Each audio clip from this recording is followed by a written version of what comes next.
Good afternoon from Barcelona. I welcome you all for this last EMEA webinar in 2020 on the external dimension of the EU Green Deal. How does it contribute to a clean energy transition in the Mediterranean and in Africa? Climate change and environmental challenges remain a high priority for policymakers and international organizations and all economic actors involved and who also want to be involved in the green transition. As you well know, the adoption of the European Green Deal is the most courageous move at a global level toward decarbonizing the European economy toward 2050, where economic growth would be decoupled from resources use and where no person and no place is left behind. These are the words written by the European Commission. So this is a great promise for greening the European economies. This would certainly provide the leadership of the European Union in this field globally, and particularly in its neighborhood south and also beyond these frontiers. Now, let me say a few words before we start on the European Green Deal. It really provides an impressive action plan, a clearly defined roadmap to boost the efficient use of resources by moving to a clean circular economy, restore biodiversity and cut pollution. It will not reduce, in a way, if we move into these objectives, it might reduce a little bit the harm created by an increased pollutions over the last decades. Now, also the plan of the European Union outlines investments needed and financing tools available. It also explains how to ensure a just and inclusive transition, so everybody will contribute. Now, also, the European Union objective is to be or to become climate neutral in 2050. So many years from now. At the beginning, actually, at the beginning of the debate was 2030. Now, the European Commission also proposed a European climate law to turn this political commitment, for the moment it's only political commitment, into a clear legal obligation. And there has been a proposal of a regulation of the European Parliament and the Council establishing the framework for achieving climate neutrality and amending Regulation EU 2018-99, which is the European Climate Law, which is already published in 2020. So this regulation is published 2020 and most probably would be subjected to adoption by the European Parliament and the Council. And it will be transferred into EU law. Now, reaching this target will require action by all actors and sectors in the economy and also the citizens, including, in fact, investing in environmentally friendly technologies, supporting industries to innovate, to move from what we call the brown economy to the green economy. And this will cost a lot of money. Also trying to rule out cleaner, cheaper, and healthier forms of public transport. I think this is happening with electrical cars and maybe the more use of the bicycles and all of this. And this is extremely important to, to develop over years. And also decarbonizing the energy sector and ensuring buildings, private, public, are more energy efficient. Now, also working with international partners to improve global environmental standards. But beyond this, the EU also could become or to take the leadership globally to move into this green transition. Now, of course, all of this will cost a lot of money. Any transition costs a lot of money, and the EU actually has already put on the table financial support and technical assistance to help the countries and whoever most affected by this to move toward the green economy in the European Union. This is called the Just Transition Mechanism, which will help mobilize at least 100 billion euros over 2021-2027 in the most affected regions. So it's a lot of money, and most probably this will increase over time. Now, this model of accelerated growth, green economic growth, could inspire the neighborhood countries, Mediterranean and Africa, also under the EU-Med and EU-Africa partnership. So the Euromed, it's actually the European Neighbourhood Policy. So how can this be achieved for the benefit of really complying with the Paris Agreement targets? This is extremely important. With these elements of introduction, I would like to move on today to our webinar. So I'm very honored to welcome this lineup of very distinguished panelists, all working from different perspectives in different institutions on this green to advance the green transition. They have done a lot already. And I'm very happy to have all the participants who registered in this webinar to participate to our discussion.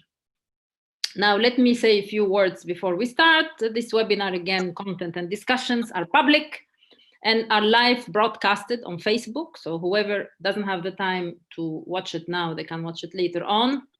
Also, EMEA team will later publish the recording of this webinar and a report that summarizes the main discussion points.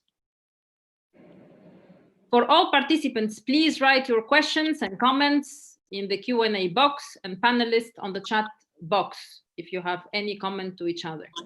So please let us start. This webinar will aim mainly to explore how can the EU Green Deal that I explained before become a global regional reference for accelerating the energy transition, considering energy efficiency and social and territorial vulnerabilities within also the debate of the review of the European Neighbourhood Policy and the EU-Africa partnership. I would like to start with our lineup of panelists. I would like very much to welcome, under very exceptional circumstances, and he can speak about it, Grammenos Mastrojeni, who is the Deputy Secretary General of Energy and Climate Change for the Union for the Mediterranean. Grammenos has a very rich experience in research and action on societal, geostrategical, and economic impact of environmental degradation. And he has contributed for many years to this debate, environmental debate, and so on. And now he's my neighbor in Barcelona. Please, Grammenos, the floor or the screen is yours.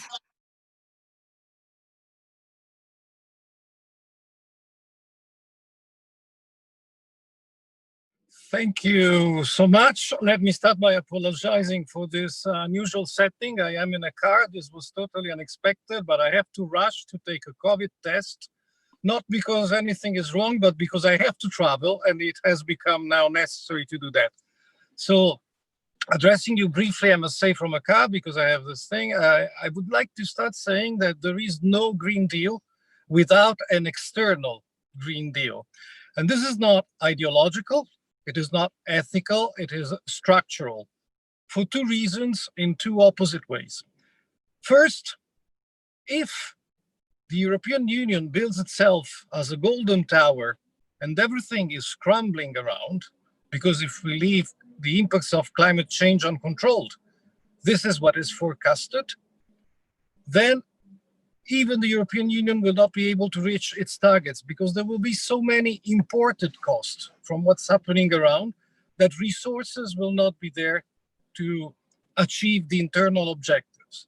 But this is the negative part. There is a positive part to it. It is structurally impossible for the European Union to achieve its target without a cooperation with neighbors. simply because science tells us that nobody, not even the richest of the states around the Mediterranean, has enough means to face a change so quick and so wide. So we need each other. We need each other in many fields. For instance, we need each other in agriculture and forestry.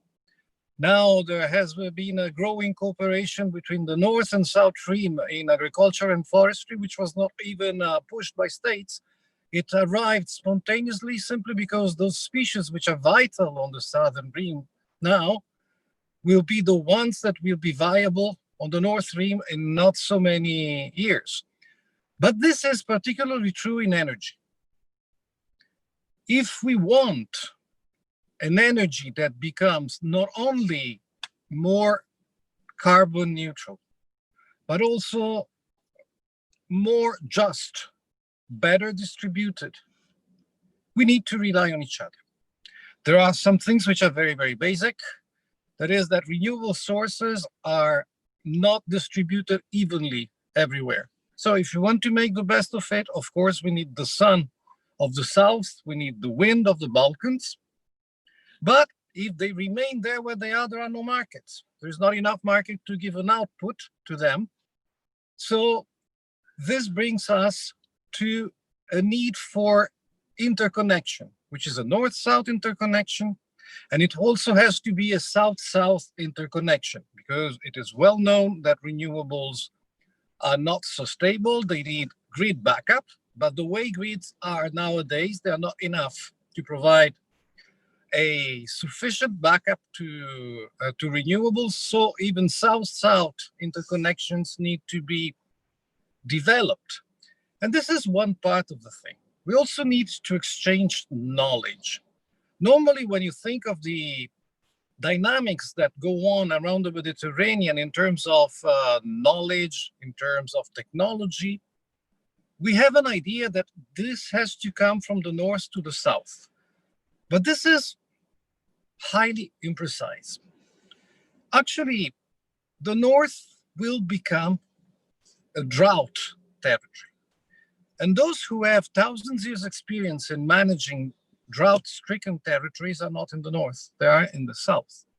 So technology is not only new, more efficient solar panels or LED illumination. Technology also relies in the treatment of territory. And this is not only agriculture, this is not only cities, it is also energies.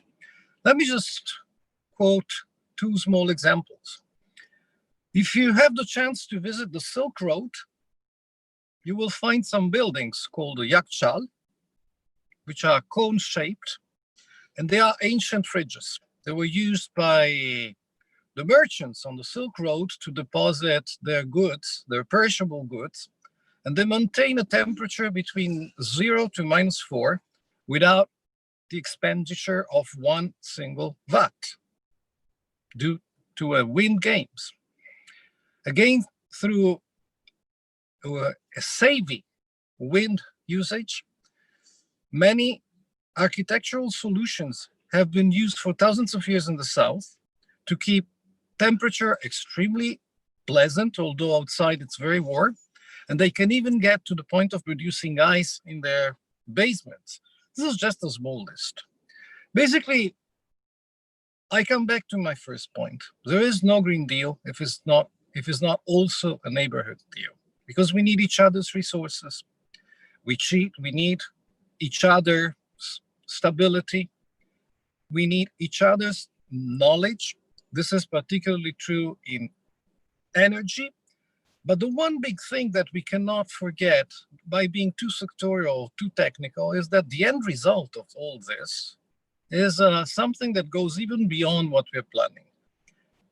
If we think about RC, it is the cradle of a very long history of knowledge, of production, of commerce, but it has never been a sea of total peace.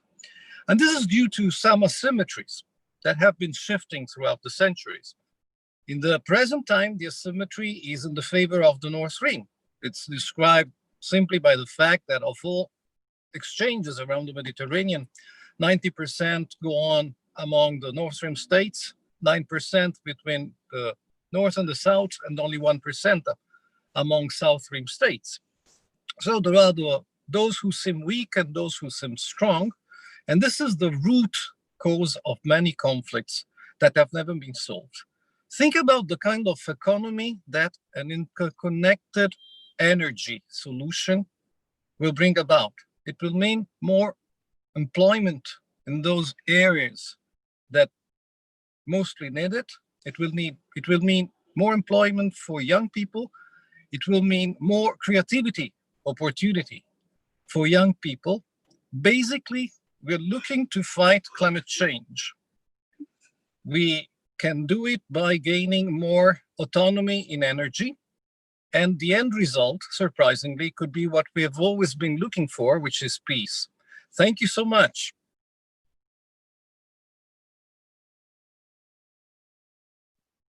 Thank you very much, Grammenos. This is very clear. I think you summarized everything in, I think, 3 words. In my view, it's really, number one is interconnectedness, share of knowledge and technology, and obviously we need each other.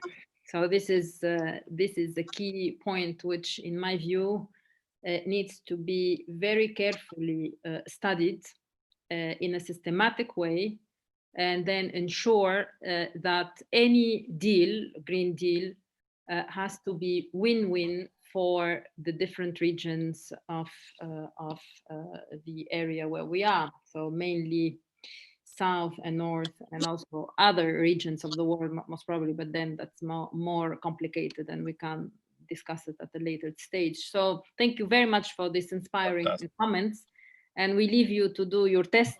Thank you for making the time, and then we move on to our next panelist. Our next panelist is Jorn Verbeeck. Now Jorn, he is the head of research and innovation, and he is, we are very happy to have him replacing today Andy Deacon from the Global Covenant of Mayors for Climate Change and Energy based in Belgium. So without further ado, Jorn, I know that you have made the time to be with us today. So please, the floor is yours.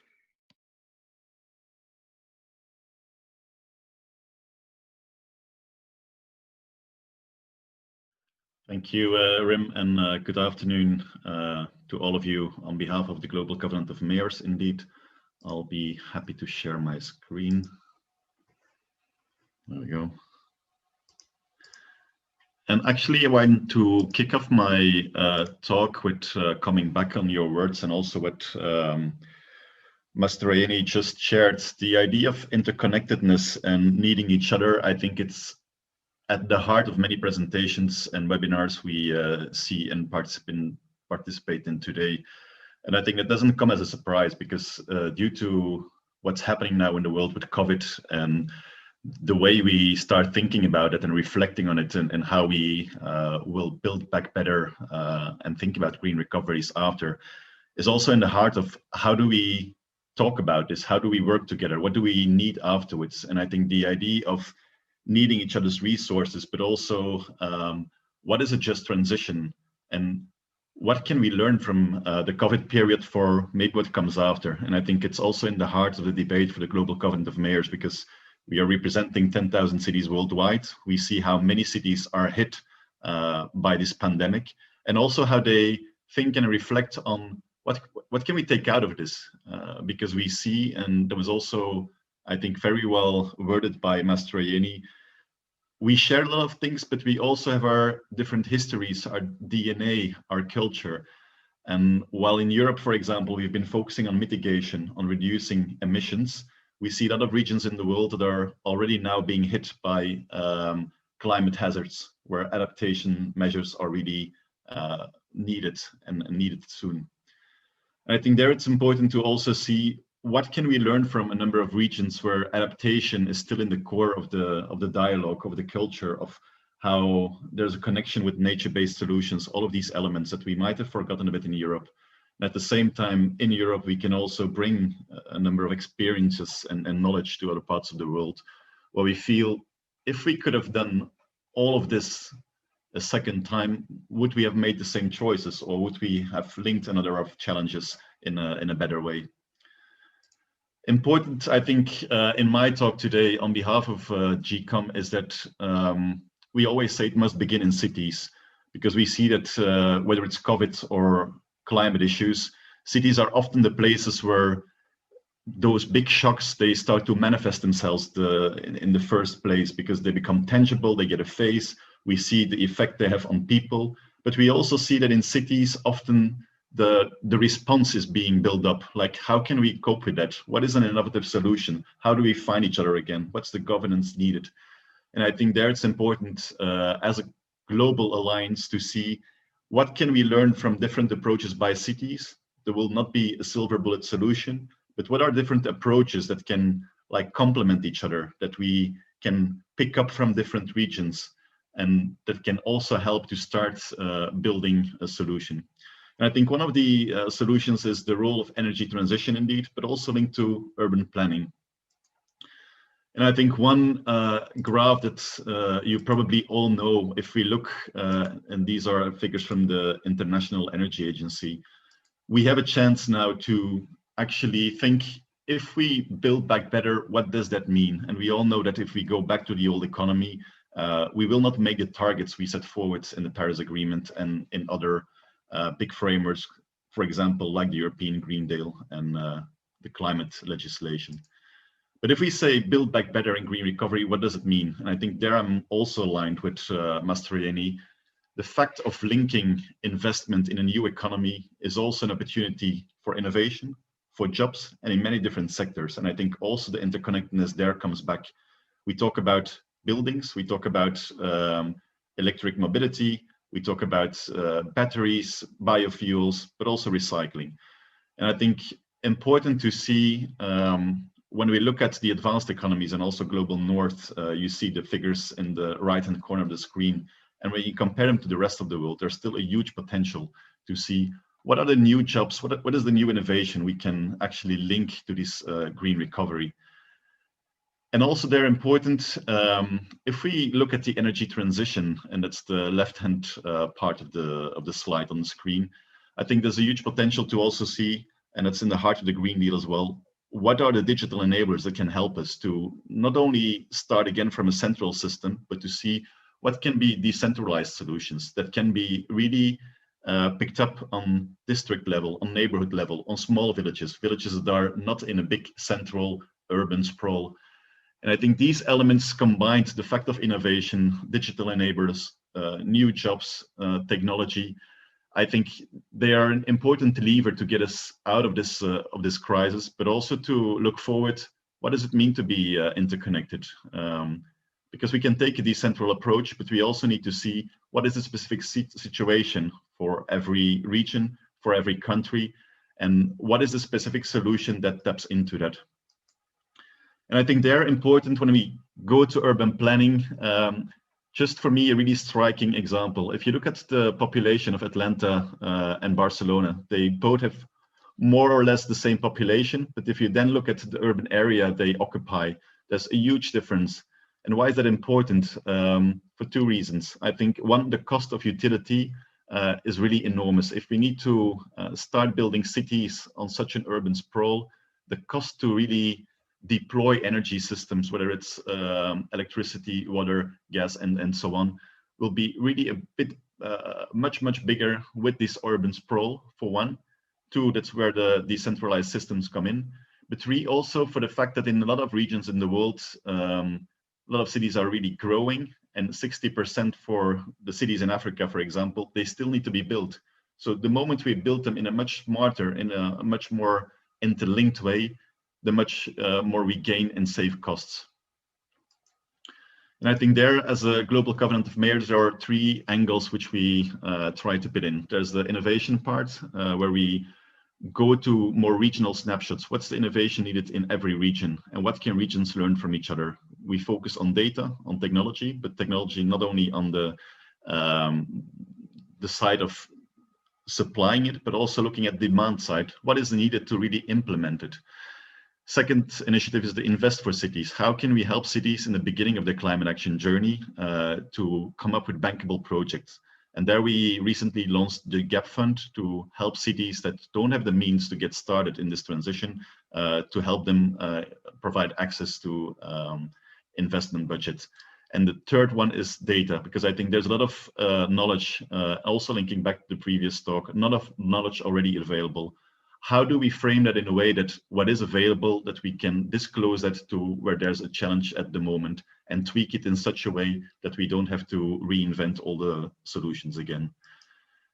And the fact of this regional approach you can also find in the way we laid out our climate action journey, where we really want to help cities saying, these are the phases you run through before going to climate neutrality.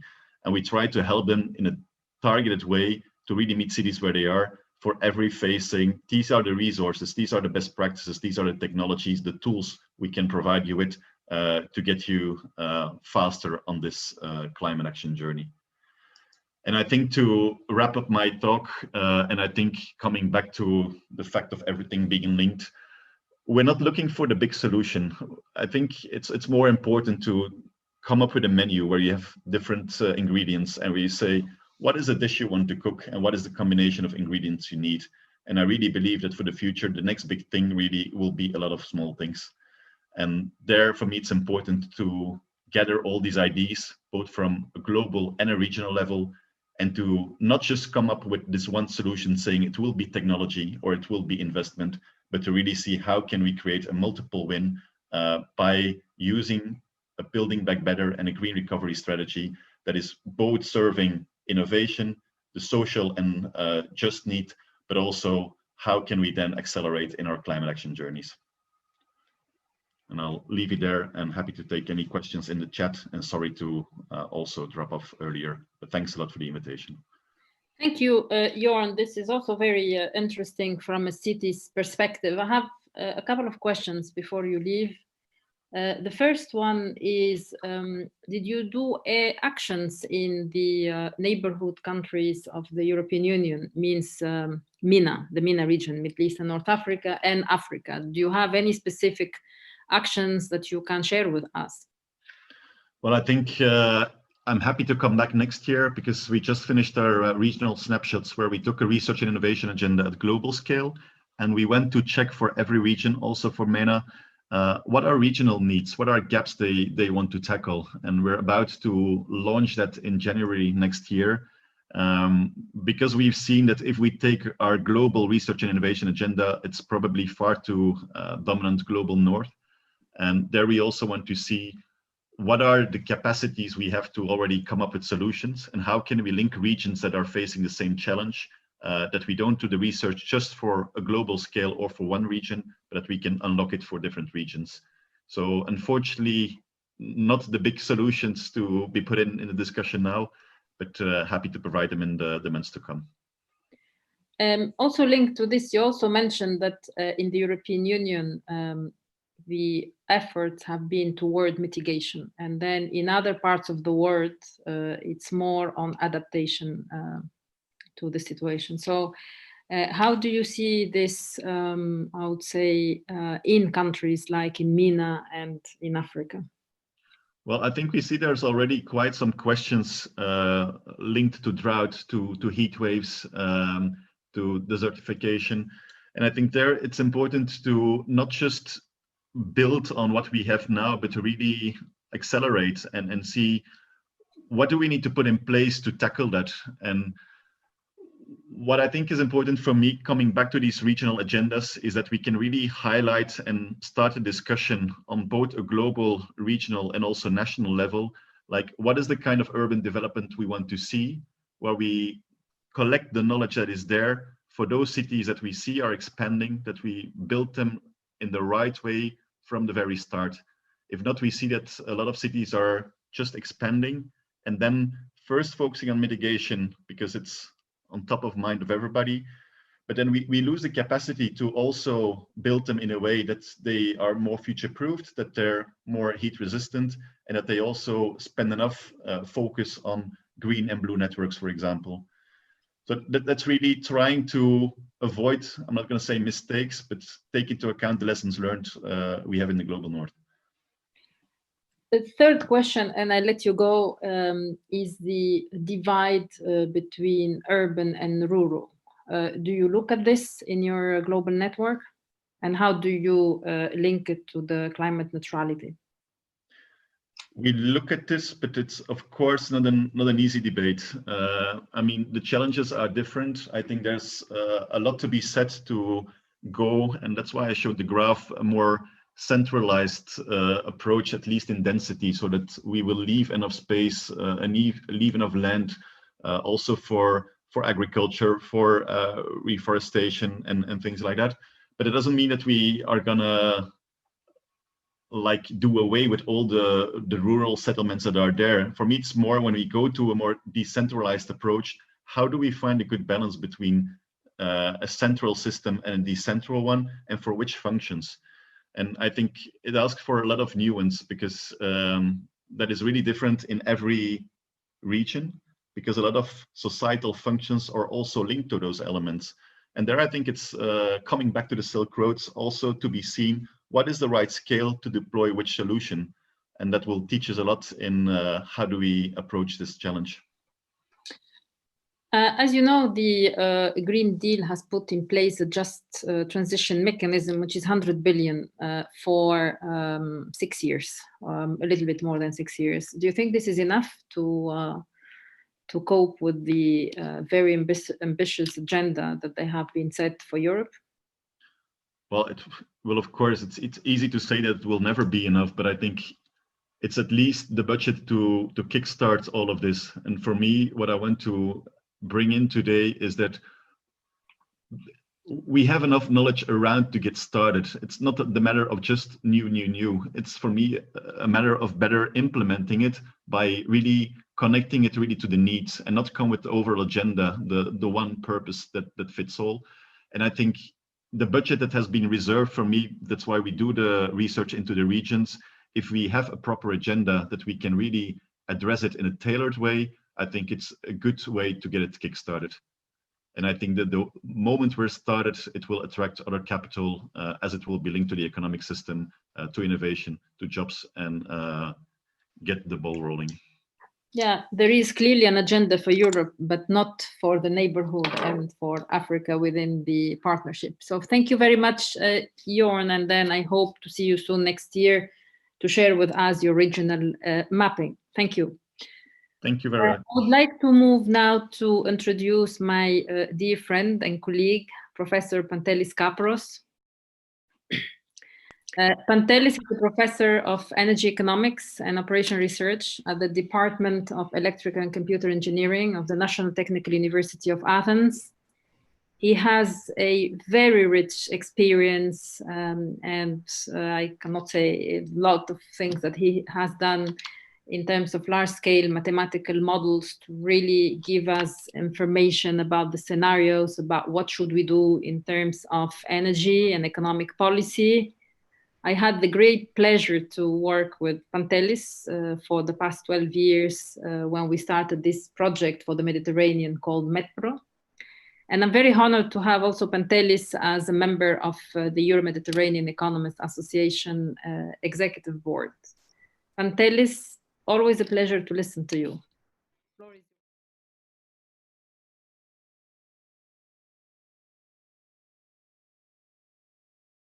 Thank you, Rim. I have a very high pleasure and honor to be with you today. Thank you for the invitation. I'll try to share the screen right now. It should be this one. And okay, I hope it is visible. Okay, thank you. And you know, what we're doing is all this very intensively, as a matter of fact, is to provide the numbers that are supporting the Green Deal scenarios. And the impact assessment of the forthcoming legislative actions. We have been very busy in producing all these scenarios and sensitivities and variants. And from this way, we got, I think, an in-depth knowledge of the challenges. In fact, what it's about is to, instead of having the previous targets for 2030, which corresponded to renewables at 32% and energy efficiency 32.5, roughly speaking, until 2030, this would have led to an emission reduction, which would require further increase of the pace of emission reduction after 2030. The revision aims at having a straight line throughout today to 2050, and so accelerate the emission reduction until 2030, which requires stepping up the targets for renewables, energy efficiency, and many others until 2030. We have been doing several model-based analyses pointing to the extreme importance of the decade 2020 to 2030 for the technologies to emerge, the infrastructures, the behaviors, the markets, everything, in order to prepare the ground and go smoothly towards climate neutrality until 2050. We have been doing studies showing that a possible lost decade, 2020-2030, would be very detrimental for the costs and the pressures for achieving the climate neutrality until 2050. And this is the philosophy behind the Green Deal. And so this means that stepping up for 2030 means renewables around 40%, very significant increase, energy efficiency also close to 40%. And these are a big challenge until 2030. So Green Deal is, first of all, achieving 2030. And then it comes the longer term towards climate neutrality in 2050 in the EU. That is one of the big innovations of the policy of the Green Deal, to adopt a very clear climate neutrality target. The pillars are renewables, energy efficiency, and system integration. And if we see more closely, it is a combination of electricity, which dominates, but also the greening of gaseous and liquid fuels. Because of course we need also molecules and not only electrons in the demand of energy, but the molecules have all to be carbon free. And ultimately, in terms of primary energy, produced from renewables mainly, and be delivered through a complex system of infrastructure, investment and trade under the free market of the internal integrated European market. So you see, it is not about only electricity, it is also about greening the molecules. And today, what is happening is policies under revision, Renewable Directive, Energy Efficiency Directive, extension of ETS and carbon taxation, infrastructure, a lot on in the transport sector. I mean, numerous initiatives in the transport sector, and a new keyword, which is the RFNBO, the fuels that are renewable and at the same time are of non-biological origin, which means that the system integration goes through these RFNBOs, and the question mark at present of the impact assessments is to find ways of pushing them and imposing targets and quotas for the RFNBOs. So if you see that from a Middle East, North Africa perspective, you would see, first of all, that from the perspective of those who supply hydrocarbons and natural gas to Europe, the Green Deal is, first of all, to reduce continuously the amounts of imports of hydrocarbons and natural gas from the neighbors. So it is not it is a tremendous disturbance of the current status quo about the geopolitics, about the long pipelines, cables, and everything that would import energy to Europe. Huge disturbance of all that. And of course, need to restructure the strategy from which to take and benefit from value added in the MENA region. It cannot be anymore the traditional hydrocarbons as a source of financing and value added. It has to be new ideas, new technologies, and new molecules to find ways of exporting and extracting value added in the future. And this is the big challenge, of course, for those that are traditionally exporting to the European Union.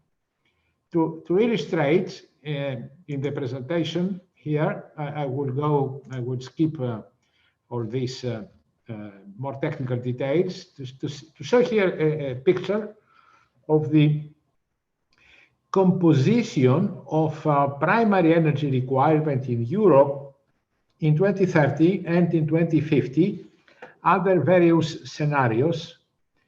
You may see a continuous reduction of natural gas and fossil oil in the system, the very significant increase of renewables, including bioenergy. And if you look beyond 2030, you will see that oil and natural gas almost vanish in the system and is replaced by e-liquids, e-gas, hydrogen, and all these replacements, which ultimately, as I explained, concern the renewables. And so the big challenge, among others, in this Green Deal is the greening of gas and greening gas and liquid fuels.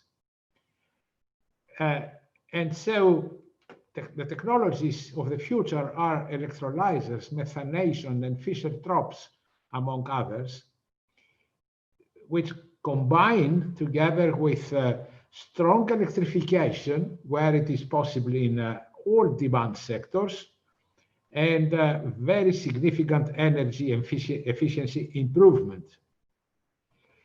What is the most important here to understand is that the greening of the gas and hydrocarbons implies a full restructuring of the infrastructure, not only from a technical perspective, but also from a managerial perspective and market perspective.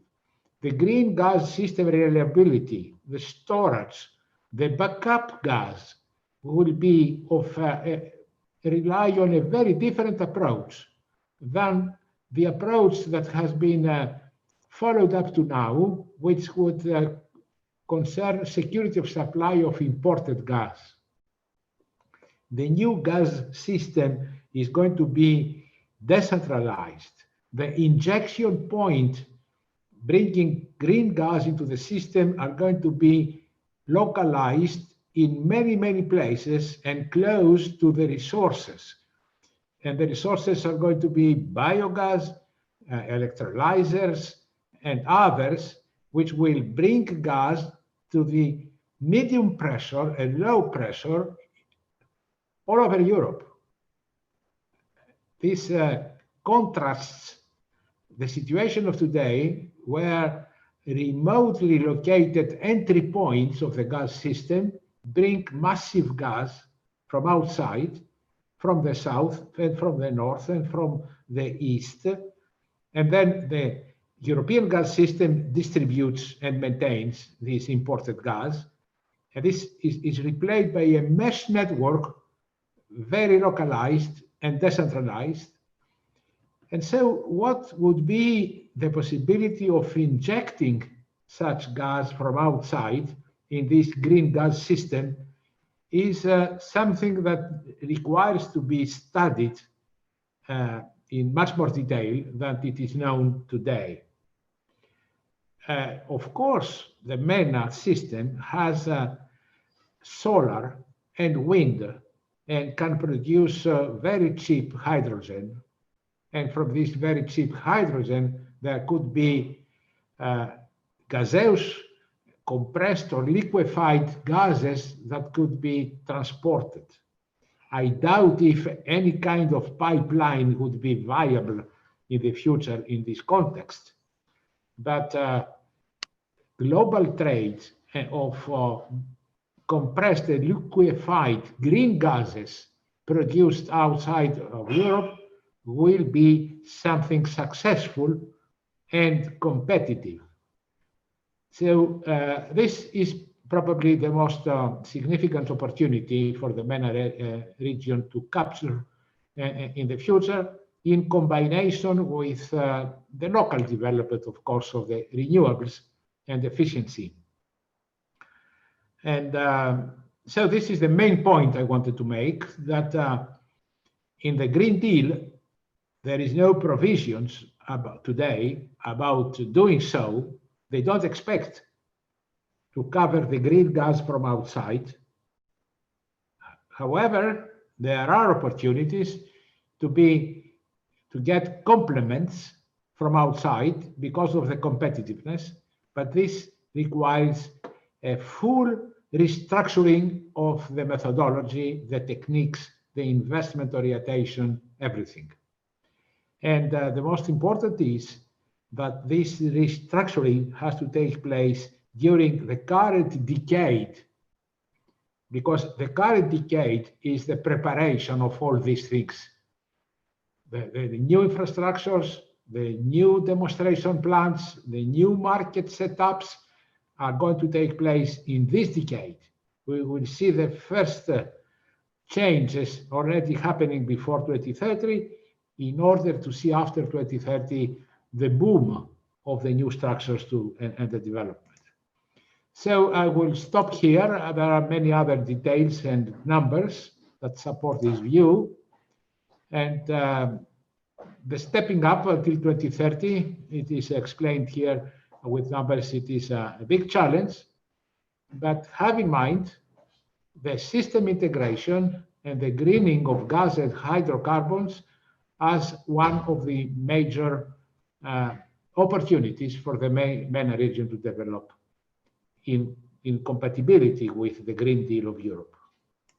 Thank you, Rim. Thank you, Rim, for this opportunity. Thank you, Pantelis.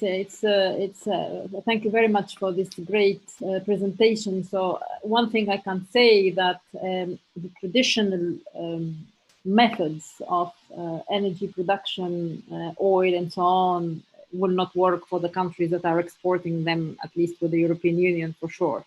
So if we look at your data, so for example, everything that has been, I would say, exported by Algeria or Nigeria or Libya, most probably will have to be completely rethought from their point of view. Now, you mentioned the opportunity. Do you think they are ready for, these countries are ready for it? Shouldn't they first have some technical assistance to allow them really to upgrade their systems to be able to take into account this opportunity that you mentioned for having this cheap hydrogen? Yes, absolutely. They are not prepared. And the preparation I mentioned must come in this decade. And this is about demonstration plants, infrastructure, adoption of a strategy, attraction of investment.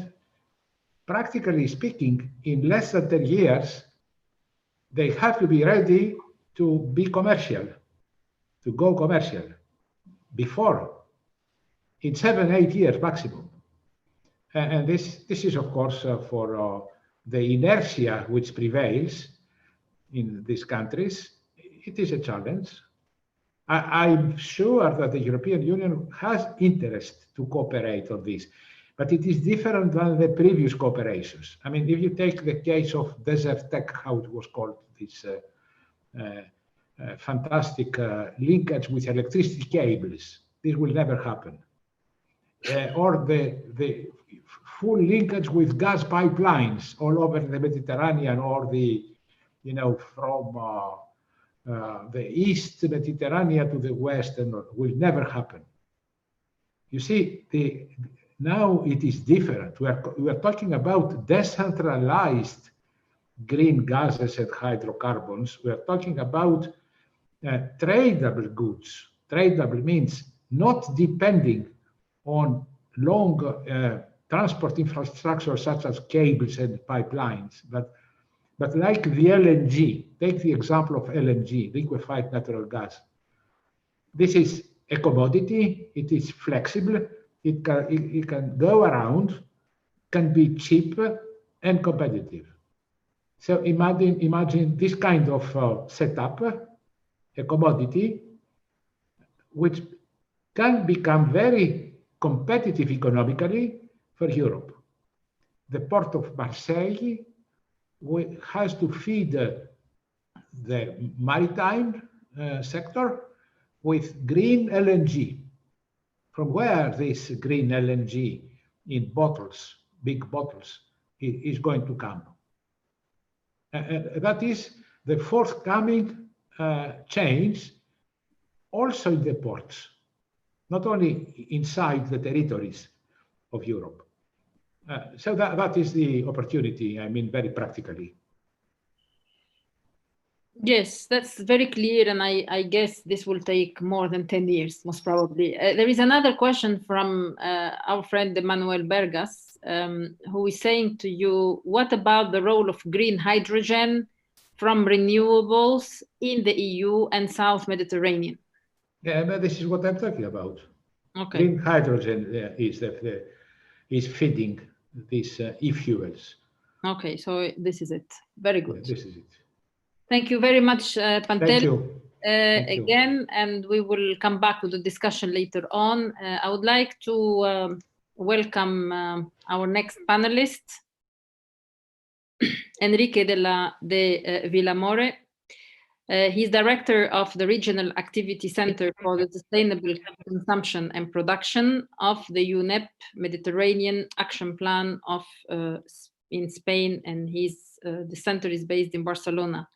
So the center has become a reference center for international cooperation to support to administrations, entrepreneurs, and SMEs in the transition to green and circular economies.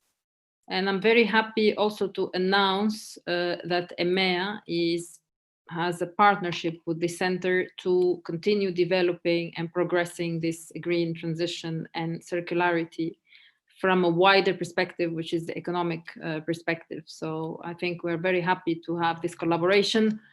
So I would like to give the floor to Enrique.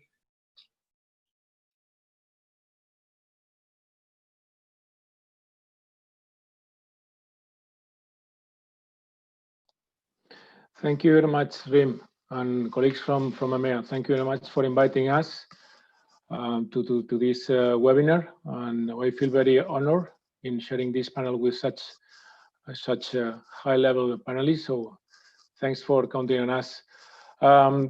Even myself not being an expert on energy, and as you were mentioning, our center is more focused on, let's say, a transversal approach in promoting circular economy. But we thought that in that sense, our contribution to the webinar could be relevant, because I'm sure that probably most of the audience attending the webinar are aware of the importance of shifting to circular economy. And in that sense, the role that it has also in this need of going to this transition to climate resilient society. Even though, as also many of you know, still many people believe that climate mitigation is mostly about changing the energy systems, and that's wrong. It's about materials as well, and it's about land use. And it's something that is not something I'm saying, it's something that I'm basically quoting the words of Anders Wickman, honorary president of the Club of Rome. So, I mean, we all know that greenhouse emissions are not falling quickly enough to achieve the climate targets, and switching, in fact, to renewable energy may only cut them by 55%. So that means that the remaining 45% of emissions come from how we make and use products and how we produce food.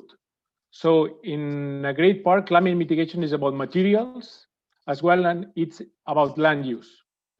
In that sense, let me say that materials such as steel, cement, aluminum, and plastics make up almost 20% of carbon emissions. And as you know, demand for such materials increased rapidly. Moreover, every time we put a plug in the land, carbon is released. So in that sense, as most of you probably know, on last March, the European Commission adopted a new circular economy action plan as one of the main blocks of the European Green Deal. And this action plan announces initiatives along the entire life cycle of products, targeting, for example, their design, promoting circular economy processes, and fostering sustainable consumption, sustainable lifestyles, and so on. So in that line, my objective now is to briefly try to share with the colleagues from attending the webinar how both our center and as well as our center, also the Mediterranean Action Plan, which is this UNEP institution that has a specific focus on the Mediterranean, are trying to contribute to bring the external dimension of the European Union Green Deal to our region and to our neighbor countries through the promotion of circular economy. In that sense, for those who don't know, the Mediterranean Action Plan and SCP-RAC, as an institution belonging to this program of UNEP, was established to support the country members of the so-called Barcelona Convention. The Barcelona Convention is an international treaty that was signed in the 70s, and bringing together all the countries surrounding the Mediterranean basin with the objective of commonly protecting the environment and promoting sustainable development. In that sense, in the framework of this convention, the Barcelona Convention, the shift to circular economies based on sustainable patterns of consumption and production has been identified as priority for the region since the last 10 years. And I would like to explain you how this has been reflected, both at the level of policies development under the convention, and also with regard to the provision of technical support to the country members. At the policy level, for example, the development of regulatory instruments establishing measures for circular economy have been adopted by all the members of the convention. Examples of these last years have been, for example, the adoption by all those countries of a regional plan against marine litter, which includes specific measures for circular economy, and also a regional action plan establishing transversal measures for sustainable consumption and production that provide for diverse measures to integrate circular economy in 4 economic sectors that are key in the region: food and fisheries, tourism, housing, and goods manufacturing.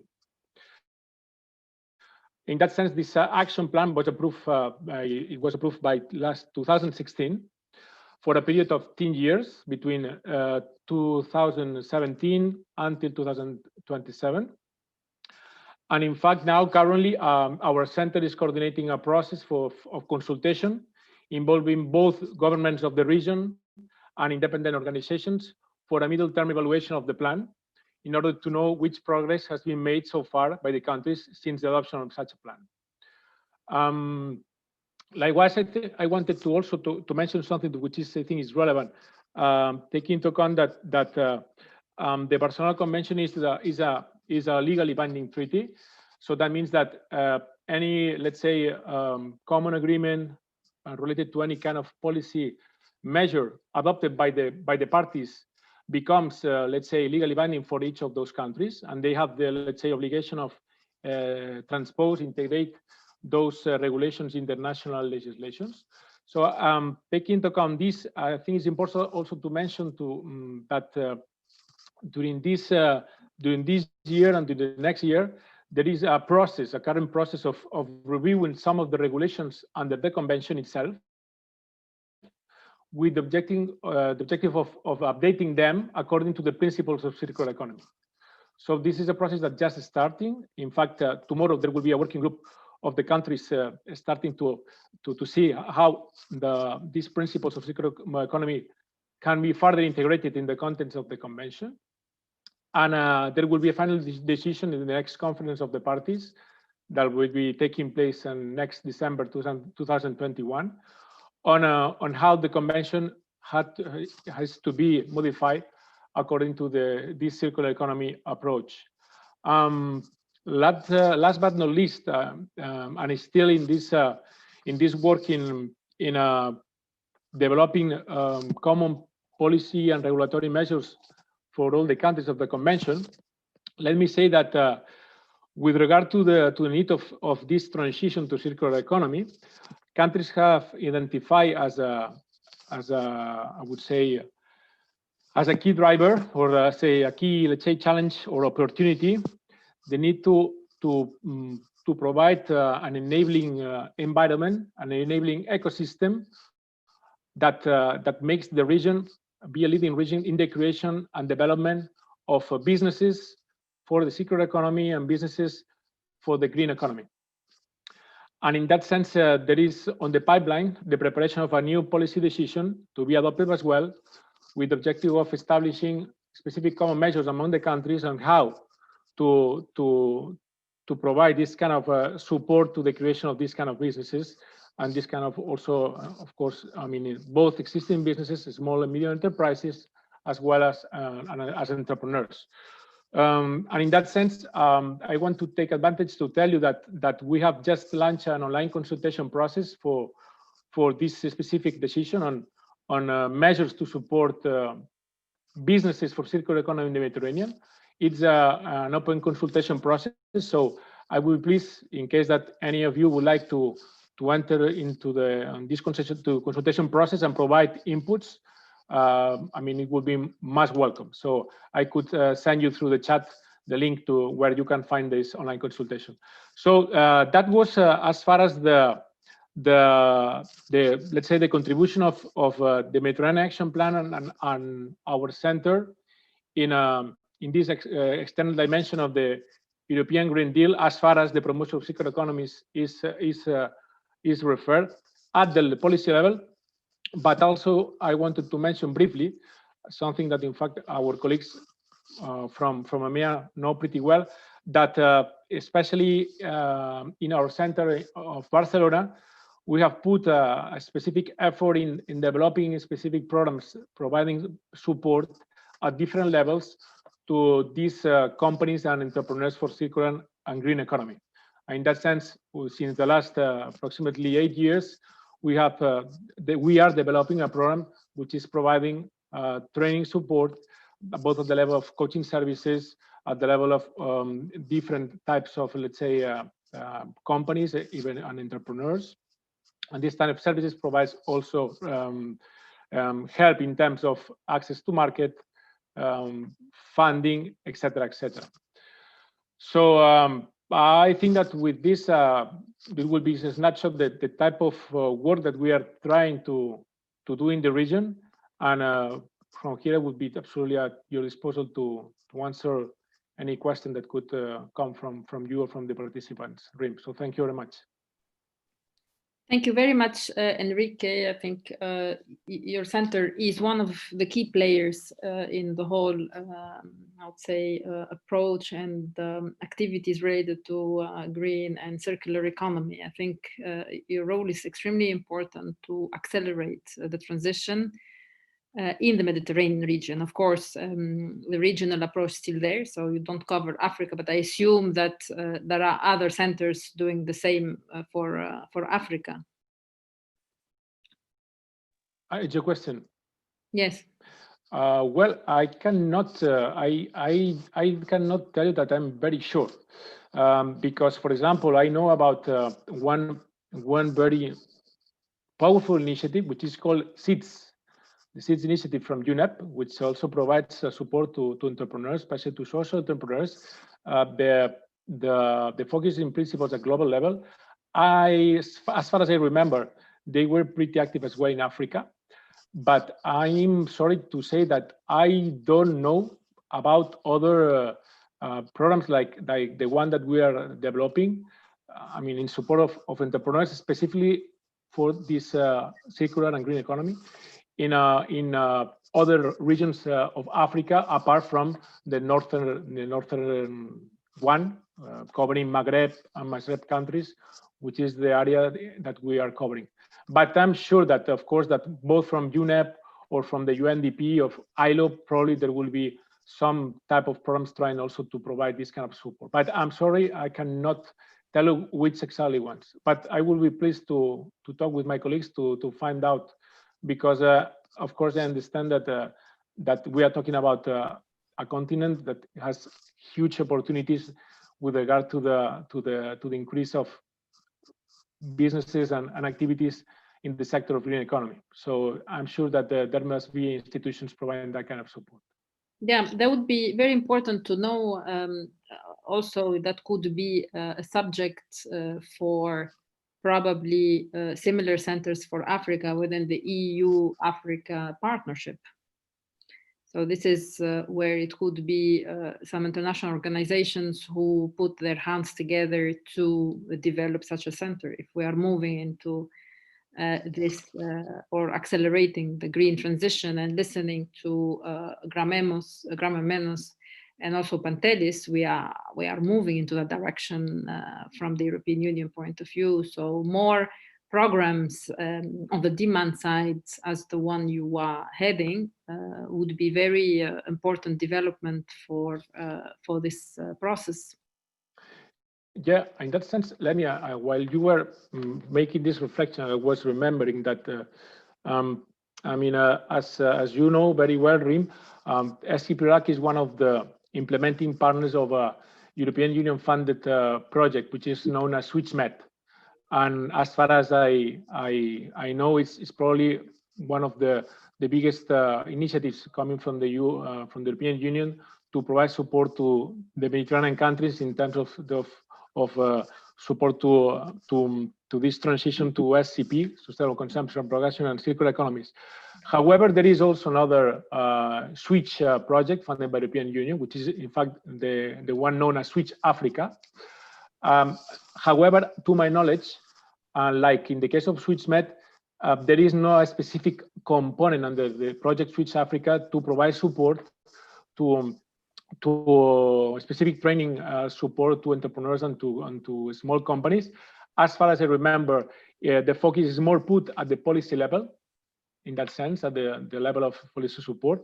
But it's unfortunately even being sister projects, sometimes we don't have the more frequent connection and let's say in collaboration that we should have. And I right now I don't think they are having this kind of specific action. But also I would be pleased to check it so that I can provide you more information on this specific project. Thank you, Enrique. Very good. That would be very useful. Thank you. Okay, thank you very much for this. I would like now to introduce my friend and colleague Kyriakos Giaologlu, who is the director of the European Government Affairs for Sea, Wind, Ocean Technology, based in Brussels. Kyriakos, I knew Kyriakos since many, many years, and he has ample experience since 20 years on working on energy, environment, EU affairs, and he has this duality between public and private sector experience, which in fact makes him a unique expert on this topic. So Kyriakos, please.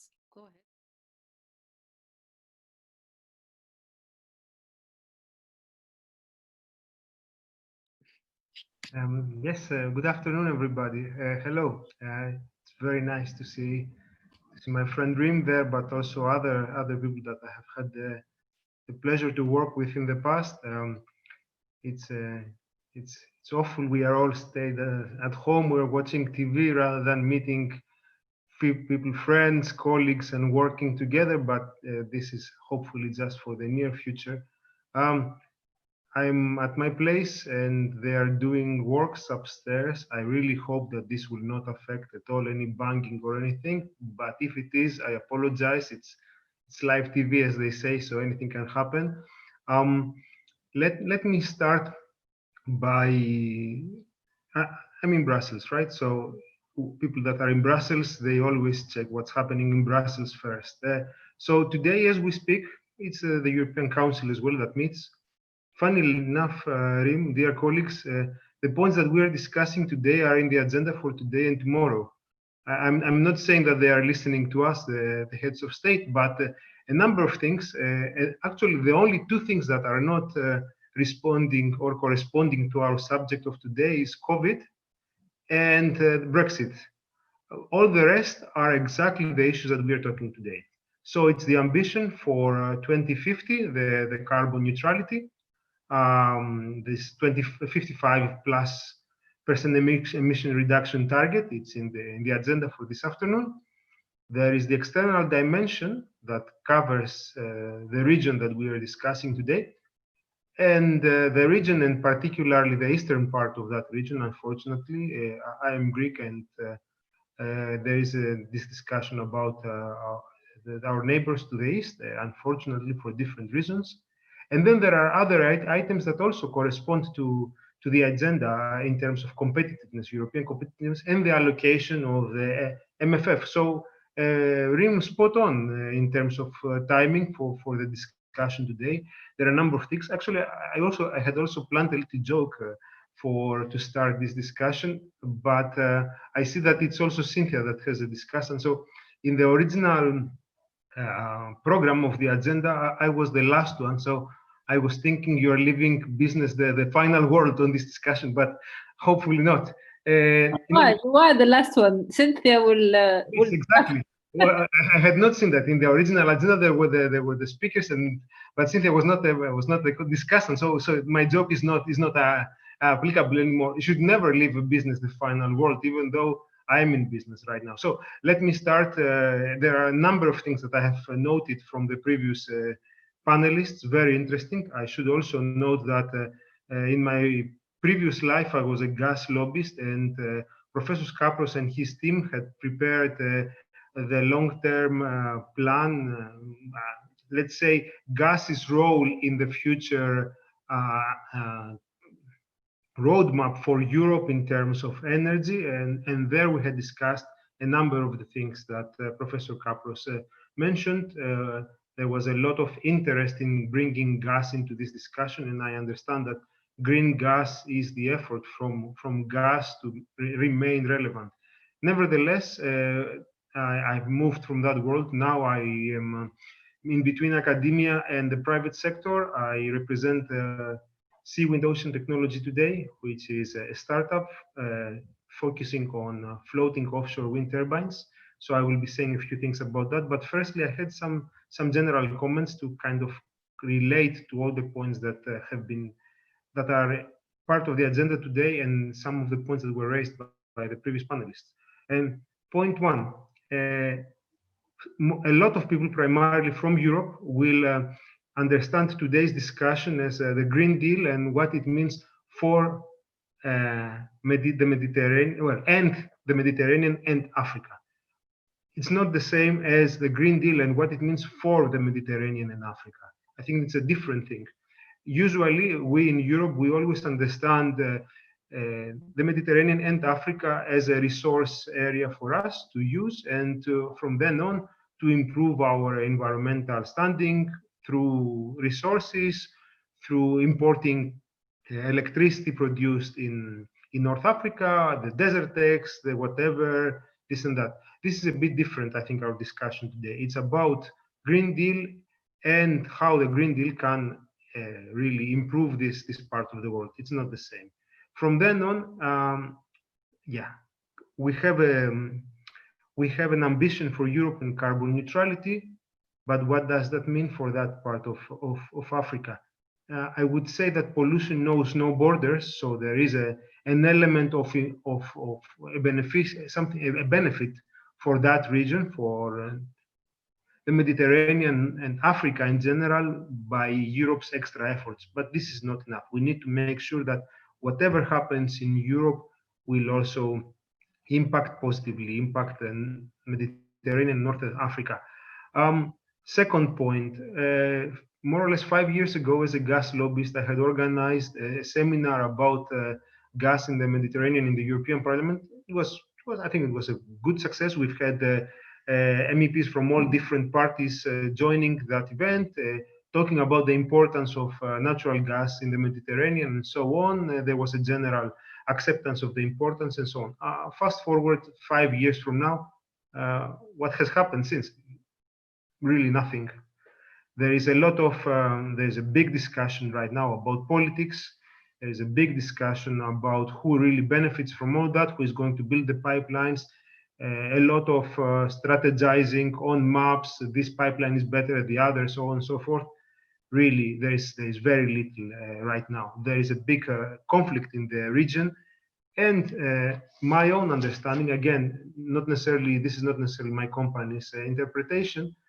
Certainly, it's something that my experience says, and I think a lot of people will subscribe to. Big part of this conflict in the region is because of the resources and how resources are shared, and who gets the what, and who exploits that, who explores that, and where it ends up. So there is a point about resource allocation, and I will return to that part later on. Third point, preparing for my intervention today, I was checking the European External Action Service's Twitter just to see if there is something special for today, again, with regard to the European Council. And the first thing that came on the Twitter page for today, surprise, surprise, was a reference to a project in Yemen. And it's a project, solar, not wind, solar, fine, it's okay, it's not a problem. We are green in any case, it doesn't matter if it's solar or wind, preferably wind, but it's okay. But it's a solar project in Yemen that is run completely by women. It's only women running that. And those ladies, of course, they said that they were making fun of us, this and that, because we're doing men's job. I think it's outstanding how they're doing that, and it's the EU financing that. And me being the proud father of 2 young girls, I only think that it's great that this is happening all over the world. So it is happening.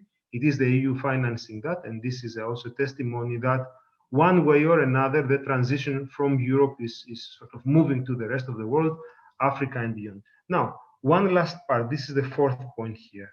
It's about carbon neutrality, sustainability, economy. So all these points are the Green Deal part of it, yeah? And the inclusivity part here. So inclusivity for me means energy for all, opportunities for all, and then of course, everybody needs to contribute, but everybody needs to also receive, reap the benefits of this effort. So I think this is very important here. How to make sure that this kind of situation is beneficial for all, the inclusivity of the effort, but also of the fair sharing of the benefits. Now, moving more to the business part of my presentation, and this is not so much the academic, it's more the business part here. So just to make that very clear, I have the following points to make. If we are looking at Green Deal for Europe, but also for North Africa, for the Mediterranean, and for Africa, are we looking at business as usual, all the same people as always? Is this the case? Are we looking at the same business model as previously? If we are sort of trying to move to a new direction, and there is an industrial policy component to that dream as well, the finance part, are we trying to do the things as we did several decades until now? Are we trying to impose the same model for Africa, for the Mediterranean? Maybe it's not the best. Maybe we need to do other things. So I come from, now I work for a startup, and I'm very happy to be in this situation right now. So let's say I have a vested interest to make that point. But in any case, if we are looking at a different situation for the entirety for Europe and then for beyond, we need to reconsider what is business as usual. Now, same, as I said, same model, same companies for the Mediterranean, for Africa as well. How about the role of third parties? We look at China, we look at Russia in the region. How is Europe reacting to the presence of these countries in the region? Europe, we all know there is a colonial past in that world, so there is a moral obligation for Europe, and we need to acknowledge that as Europeans, and we need to deal with that. And I take your point seriously about Green Deal and how it's not really seriously considering that part of the world. Now, if I can share my screen with you, it's not really a presentation. There are just some points that I wanted to bring to everybody's attention. One moment. Where are we? Excuse me. So,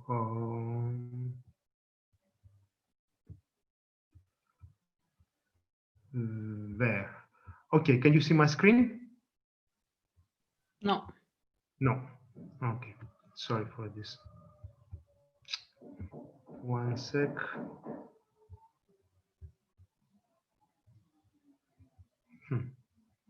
Let me see now. Sorry for that.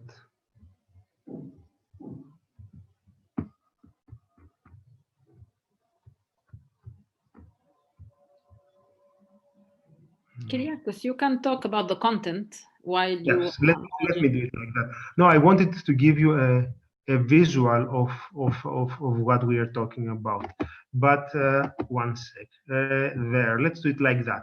Here, I just wanted to show you a little bit what this is about, so it's not very general. Is it okay now? Now, yes.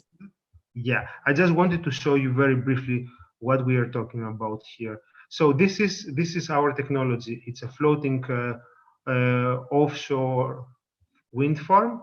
It's at sea. It's with two rotors, so two wings. Wings. It's a bit different. It's at sea. There is no foundation.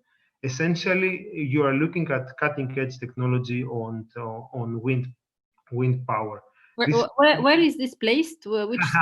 It's not. This is not there yet. We are now applying for a Horizon 2020 Green Deal.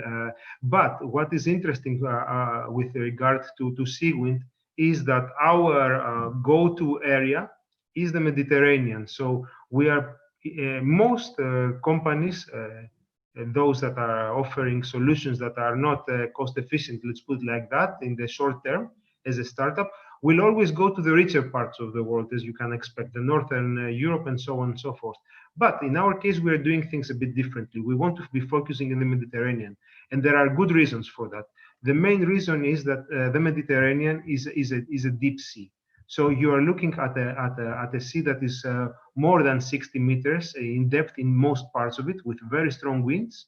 It's a region that is quite commercial and touristic, so it's much better to have wind turbines away from the main part of the main. So you want to have them away from the mainland, away from the beaches. So this is something that is relevant. And eventually, our technology, which is primarily developed in Italy, it's also a technology that involves a number of Southern European countries. So you are looking at a South-South model of cooperation. Now, why am I saying all that? Of course, we are looking at a huge ambition from the EU in terms of the Green Deal. But this month, in December, the Commission also published its offshore renewable energy strategy, where you are looking at a huge ambition from the current 12 gigawatts of offshore wind energy to 60 gigawatts by 2030. This is in less than 10 years from now. You're looking at a multiplication by a factor of 5 for offshore wind turbines. And these 60 gigawatts by 2030 are expected to go 300 by 2050. So you're looking at a multiplication of 5 again in 20 years. These are huge investments. These are huge investments that will definitely materialize. Why? Because you are looking at a sea change on a number of different levels. Now, as I said, and I don't want to go too long into that, our technology is one that is proposing the same amounts of energy with less materials used. So you're looking at a 30% less steel and a 25% less weight of the entirety of the system here compared to our competition. So you're looking at the resource efficiency that the panelists before me mentioned, primarily on the circularity part, or the circular economy and material efficiency, with the same amount of energy. There was also a point that was made earlier on in terms of hydrogen. In the Seawind's universe, hydrogen is our go-to destination, our final destination. So we are not, while of course we are working towards electrification direction, this is not the end of the road for us, electrification. We are looking at powering the hydrogen economy. We are part of the European Clean Hydrogen Alliance.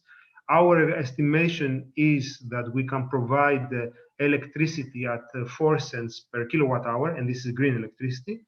And this 4 cents per kilowatt hour will result to round about 5 or even less than 5 euro per kilo of green hydrogen, which is great. And this allows a number of different activities. So there is innovation, there is potential. At the same time, I will conclude with that, Rim. There are a number of issues that relate to the industrial strategy for Europe, and then also for the Med and for Africa as well. We need, and this is not only about Seawind, it's about any sort of innovation. We need to make sure that there is the enabling environment, as Brussels lobbyists call it. You, Rim, being a finance specialist, you understand what I mean in terms of green finance and the conditions for those that don't have the scale and the size to scale up. So you need to have these enabling conditions. And you need also to have the enabling conditions in terms of the legal framework for countries that are not there yet. We are looking at the Southern Mediterranean countries to embrace such innovation with some help, of course. It's clear. We are looking at support at leveraging that part. However, maybe one last thing I wanted to say, it's absolutely necessary that the development banks of Africa, of the region, they look a bit more carefully in terms of what is there in terms of innovation. We've been talking a lot about rural areas electrification, very important. I think it's clear the role of solar, all that certainly, but also reacting to the point from the Covenant of Mayors colleague earlier on, even though he is not in. I think it's very important to acknowledge that there is a huge trend towards mega cities and urban development also in Africa, also in Northern Africa. And for this kind of areas, we will be looking intense amounts of electricity. And these need to be provided.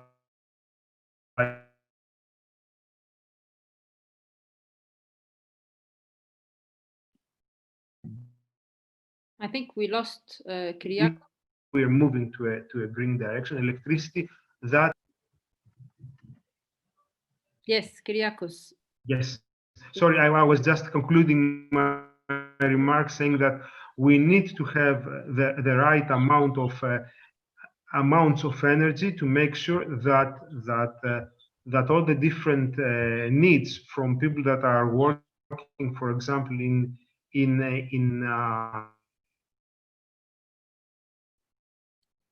large Kyriakos, maybe stop sharing the screen because we don't hear you well.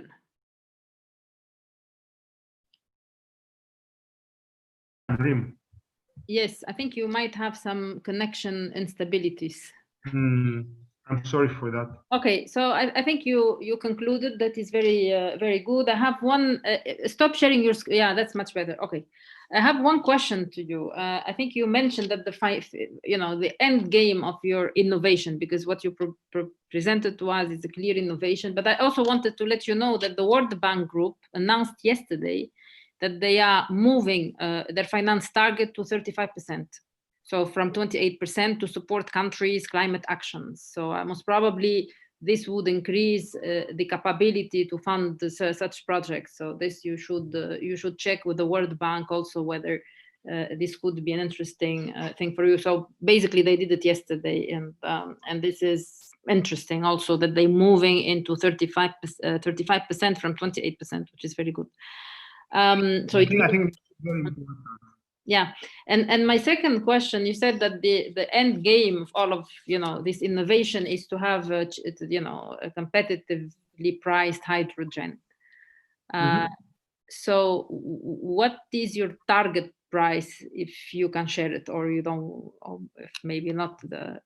No, but I have, Rim, I've already told you we don't let's say the secret is in the technology. Yes, correct. You see, everybody have seen photographs or any sort of models of wind turbines with 3 wings and so on. Ours is with 2, and still it works fine because our technology is on the basis of the helicopter turbine and not the ship's turbine. So it's a bit different. I always say we all wind technologies come from the same mother's womb, but we are a bit different than our brothers. And there are other optimizations that allow us the same amount of energy with less material and less weight. Now, answering your question, we expect to have the price of kilowatt hour at 4 cents. That's 4 cents per kilowatt hour of green electricity. This will allow us to sell with the right technology at the electrolyzer, bring the price of hydrogen at approximately, probably less than €5 per kilo of hydrogen at the selling point, which is very good. I'm not saying that we are there yet, far from it. I was reading some of the Commission's projections for Africa, hydrogen and so on, and it's like you read that as if it is for Austria or someplace. No, we are not there yet. We're far away from that. But what I'm saying is that we need people from Africa into this discussion today. We all of us need to consider the trends in terms of population presence in the bigger parts of in big cities and so on and so forth. So we will have to look at how these populations will be energized, electrified, or other in the years to come, and this is very important. Kyriakos, one other question, but feel free not to respond. To reach this €5 you mentioned for hydrogen price, what is the investments for this? What is the need for investment for this? Well, let's put it like that. I can only talk about our technology. Okay. So you are looking at, and now this is a sales pitch, Rim, dear colleagues, so please pay attention. No, I'm joking. There are 2 models. We have our 6.2 megawatt wind turbine, which is a smaller wind turbine, and then there is the 12.2. Obviously, with a larger, you are looking at around €35 million for the smaller model. Yeah. And you are looking at the technology, as I said, that is delivering that with less material and less weight altogether at sea. So you are looking at no cost on the environment compared to other offshore wind turbines. And I don't want to get into a competition. This is not why I'm saying that. Nevertheless, there are no foundations in the sea. So because I know you have a special interest in terms of conservation, and if I was wearing my academic hat right now, which I can actually, as a member of a UNESCO chair on conservation, I find this very important. There is no pile driving at sea. There are no foundations, so there is no effect in the marine environment. Also, our technology is usually more remote from the sea, so there is no impact on migratory birds. So you will not have any birds getting hit by the wings of the turbine. So that's important. So of course you have a cost upfront. It's clear.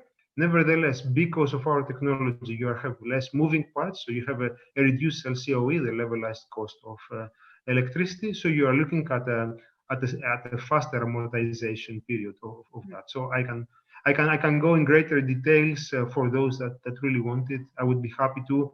Please have a look at our technology, seawindtechnology.com, and yeah, we are very happy to be. Thank you, Kyriakos. I wish you really luck for this great, I would say, project, which hopefully it will work, and most probably you could transfer this technology to Africa and Mediterranean South countries.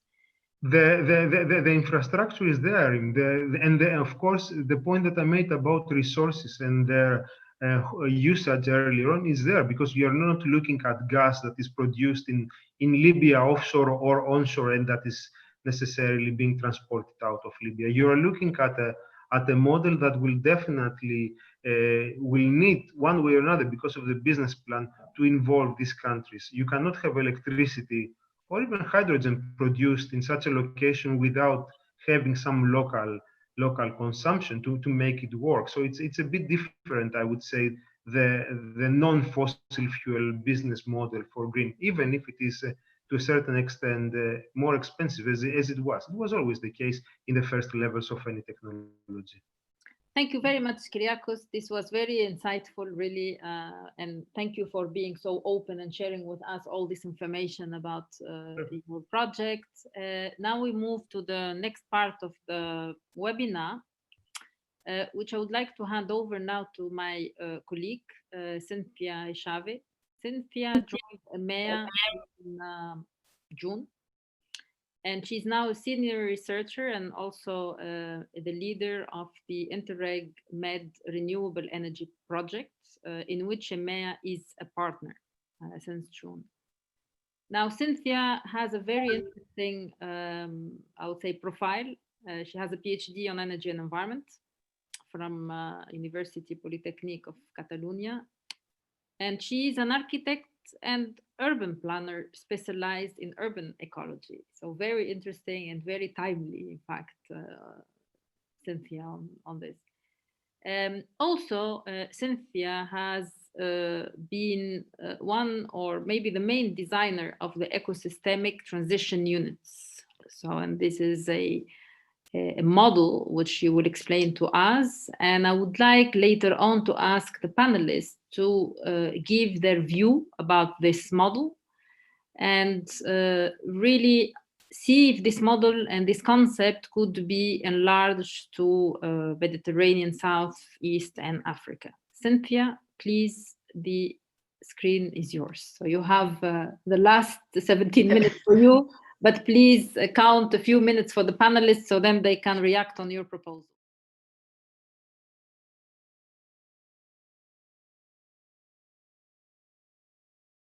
Okay, thank you very much, Rim, and thank you for the introduction. So just I'm very pleased to be here and to form part of this team. So I will go directly to the presentation. As Rim was explaining, this is part of an Interreg Med project in the program of the Interreg Mediterranean. So basically, this is a capitalization project that it is focused on the rural and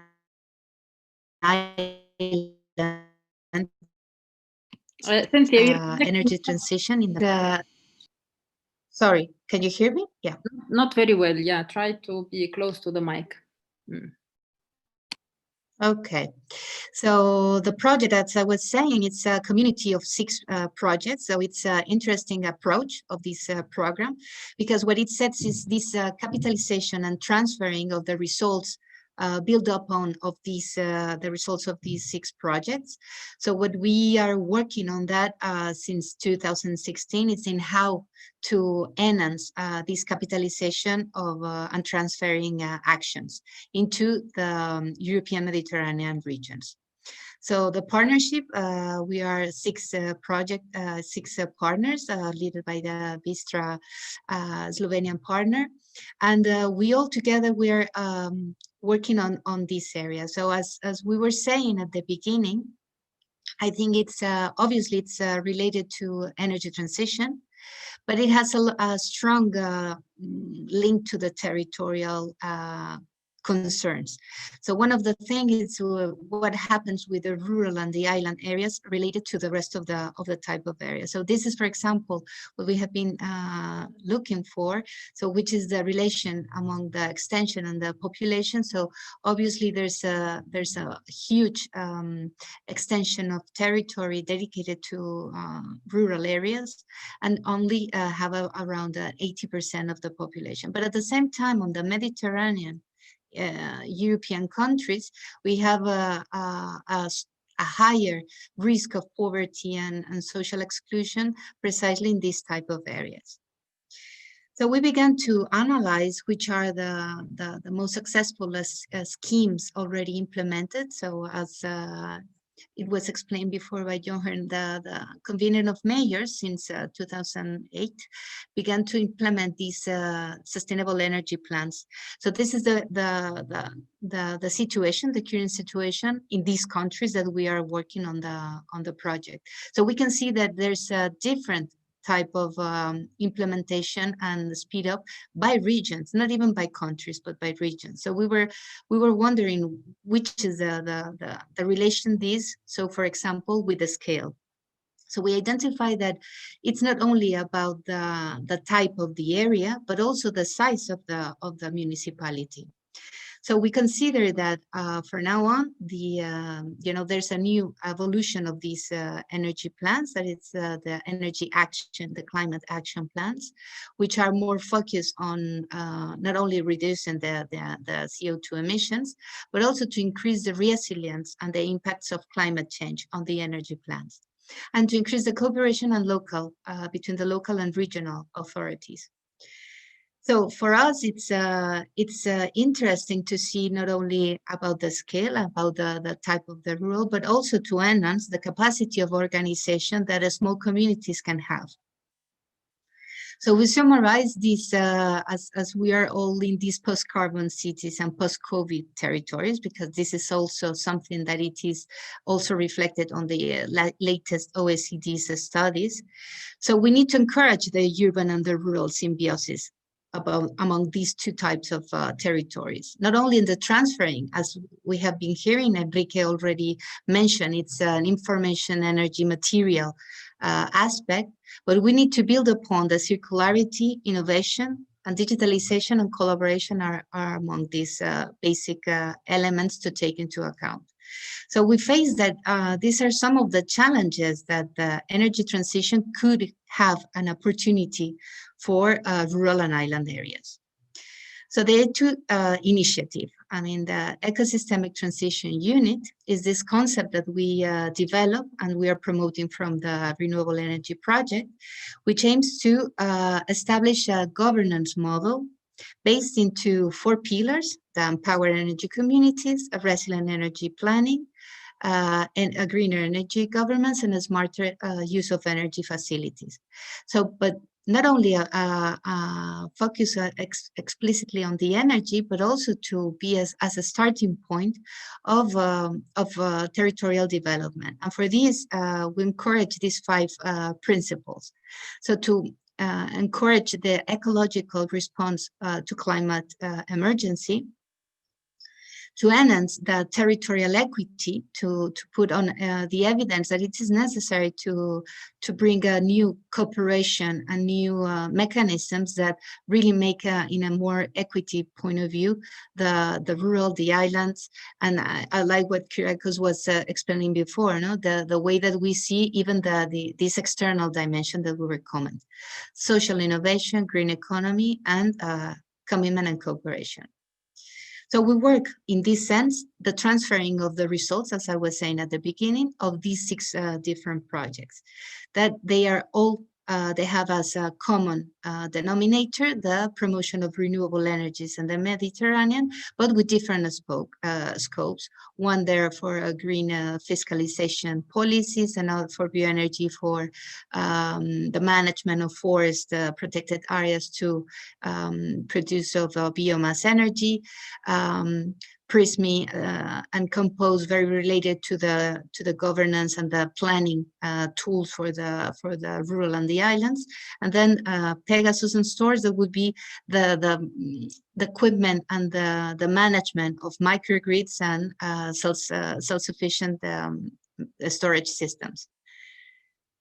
So the ETU, when we say that it is based on an ecological approach, is because the sense of the territory needs to understand this ecosystemic point of view. So that means that we are dealing with, as an ecosystem, with 3 main components: the physical support, the organisms that live in there, and the processes that makes the function among these ecosystems. So for us, based on this idea, we build the ETU model governance. So by the physical support, we understand that we need to enhance this resilient planning. So that all matters about the land use, resources, the infrastructures allocation, and the share of them on the territory, connectivity, and the services provision. Then the organisms, we need to work on and to enhance livability on the territories. That means livelihood, well-being, but also the culture and the identity component that these territories have for the inhabitants and the relation with the nature.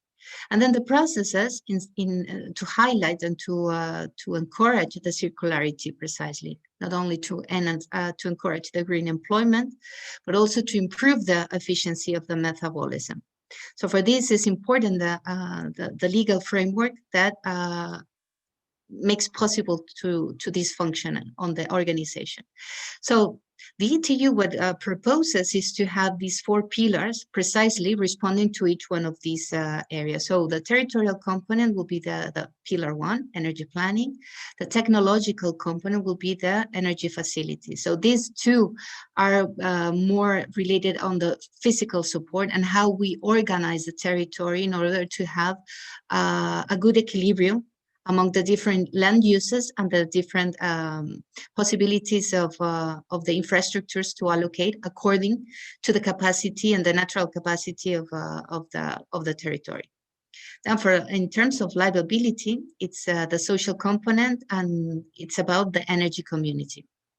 It's not only about having these prosumers, obviously the idea of sharing energy, but to make this complementary and to encourage the community and the sense of belonging, in order to be a starting point for different types of actions in a local level. And then the energy governance, so it's the organizational component. So for each one of these pillars, the aim is to connect with the established planning systems. You know that at local level, we have different types of planning. For example, mobility, as we were saying at the beginning, the sustainable energy planning, but also we have sustainable mobility, the forest, the terrestrial protected area plans, the climate action plans. There's a huge amount of instruments that are dealing with the different levels of, so our aim is to identify in this small scale, which are the link to this, and to identify which are the common strategies and the common elements that you can boost as a priority. And also to prioritize the link to the sustainable development goals. This, for example, the model aims to tackle or to address these objectives directly, but then later on we can promote more indirect actions that could also reach to water or to life of land, the biodiversity protection. And then to establish a set of assessment indicators that help local authorities especially to others, and to identify again which are the priority actions that can link in a more transversal or cross-cutting point of view the different plans that they have on their hands. So the project and the initiative, it's already this last November already set up these regional groups in the different countries that we are working, precisely to put in contrast this model and to identify potential flagship cases that we can test, and we can prove that the model could be possible to use.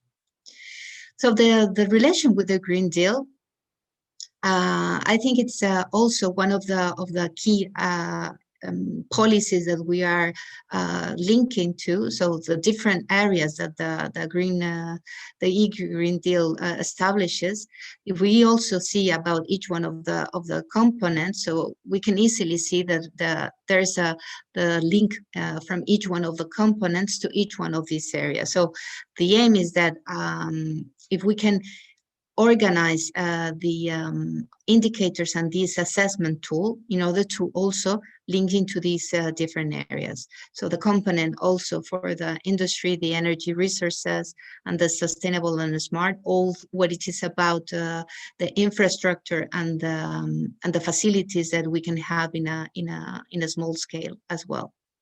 The social component in terms of the being affordable, the clean energy for all, to have a healthier environment and not toxic environment, and strengthening the knowledge in support to the EU Green. So that's part of these social innovation objectives, and empowering the citizens into this transition into a climate neutral, sustainable Europe.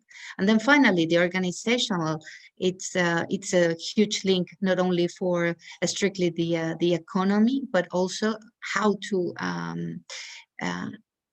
reach a higher level of organization and commitment between the different levels of the governance. So just to finalize, what we aim to do, it's obviously to see and to define. I think that right now there's and actually was explained at the beginning, it's a little bit polemical about which should be the future of this rural or the rural urban, but I think that it's basically to understand the symbiosis among them and to see the opportunities that we can have without losing the what in terms of culture it really brings happiness and satisfaction for the people who live there. So obviously, it's to talk about, to include, to maintain the essence of the agricultural and the productivity, but also to see different diversification of the economies. So I will be very pleased if you can join us, and you can follow us through the website of the project. So thank you very much. Thank you, Cynthia. So this is a very interesting and encompassing, I would say, approach that could be eventually considered as an approach that would be used also for the regions we're talking about.